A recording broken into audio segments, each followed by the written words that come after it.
A very good morning, friend. In this video, we will discuss the international relation, and we can link this topic to the GS paper 2 of mains. We will discuss the basic concept of international relation. As in now, we find always in the news some basic terms are given, and we will discuss that. The first, the first term is alliance, and the second term is strategic partner agreement. We generally misunderstood what is alliance and strategic partnership agreement. So alliance, see, we can if one understood the two the international relation, we have to consider we can link this topic to our normal life. Just think that just treat the country as a friend, as two person. Suppose A and B are two country, and if they want to share a common, if they have common values, then the common values can be on the basis of political term or economic or culture. Political means that political means that either the country has democracy or authoritarian rule or communist party. So when the two country has a shared value or same value or common value on the political basis, it is no, then they are likely to form an alliance to each other. Second thing is that they can also form alliance when they have common economy. Economy means that there are two types of economy. First is open economy and second is closed economy. As we know that open economy in which the economy is open to the foreign company to come and invest, and the closed economy means that the economy is not for the foreign company to come and invest. This is known as closed economy. So when two country has either the open economy or either the closed economy, they are likely to form an alliance. Now the third thing is that they can share common culture. Common culture means that either they follow common religion. For example, if they follow Buddhism, then if they are two country are follow a particular religion, then they are likely to form alliance. So this is the first step to form an alliance. Why alliance? As we know that alliance is when they share a common term. The second thing is that the second step of forming an alliance is that the proposed alliance. In the second step, we find that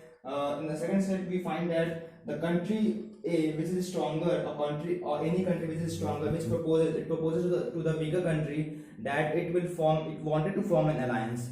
In that scenario, when a powerful country in the sense that it has a military power or it has an economic power or it has political stability, that country proposes to the weaker country that we will protect you from any military attack if it happens in the future.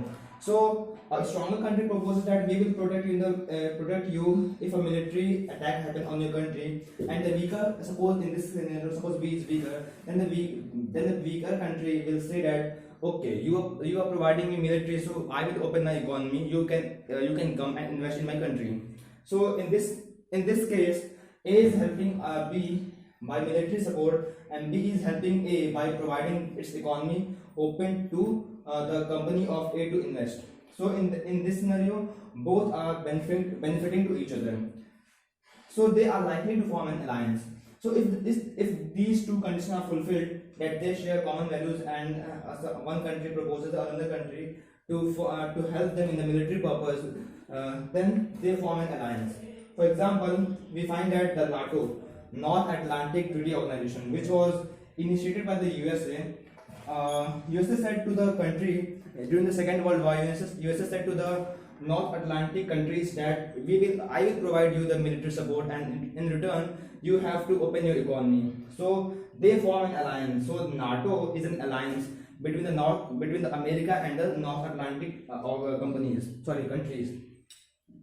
So the country must be a powerful country. Second thing is that it provides security protection, and they must be mutually benefited to each other.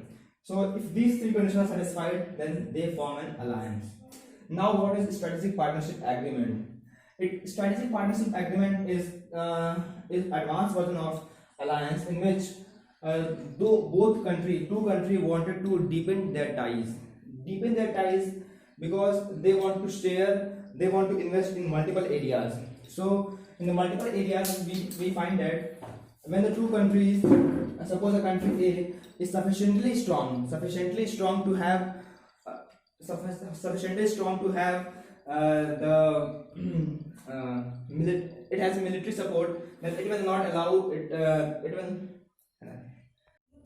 when a country has enough capability to form to military protect itself, then it does not seek any military help from the stronger country. In that scenario, it wanted to deepen their ties in other areas, for example in economy, in culture. So they form a strategic partnership agreement. For example, India and Japan has formed a strategic partnership agreement because both country, India and Japan, can protect each other via military help. If any military attack any country does on these two countries, then they can help each other, help their own without the help of any other country. So they wanted to deepen their ties, and they have gone for a strategic partnership agreement. Now we will understand what is the difference between conflict and war. We normally misunderstood the conflict as a war and war as a conflict. We will discuss what is the difference between these two. So conflict is always happen because of misunderstanding, and a war is always a deliberate attack on any other country. So in case of conflict, the India-China conflict that was happening in 1962 is not a war, but it is a conflict because it happens because of misunderstanding of border agreement between these two countries. So to solve this conflict, to solve this misunderstanding, the only preferable solution is that go for a diplomatic talk. Diplomatic talk means that when the foreign secretary of both countries go for talk to each other and try to resolve the problem, they try to resolve the conflict. So the only way is to solve the conflict by diplomatic talk. If suppose diplomatic talk got fails, then if it continues, then it can lead to a violent clash, and the clash is always unintentional. So if you have to differentiate whether it is a war or a conflict, then we have to check one thing. We have to check that whether it is unintentional or whether it is a misunderstanding or a deliberate attack. If it is a deliberate attack, then it is always a war. So when war happens, one country always has a right to hit back because this is a deliberate attack. So the other country will always protect itself. This is always a condition of war. So the next thing is that the country which is deliberately attacking on the other country, it always tries to capture the power of whom? Power of the attacking country.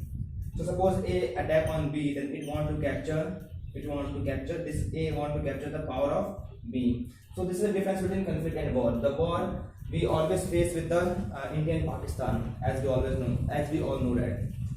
So we can differentiate between conflict and a war. Now we will understand the overt and covert operation. Overt and covert operation are the operations which are done in for solving a problem or to have an eye on the other country. So covert operation is done secretly.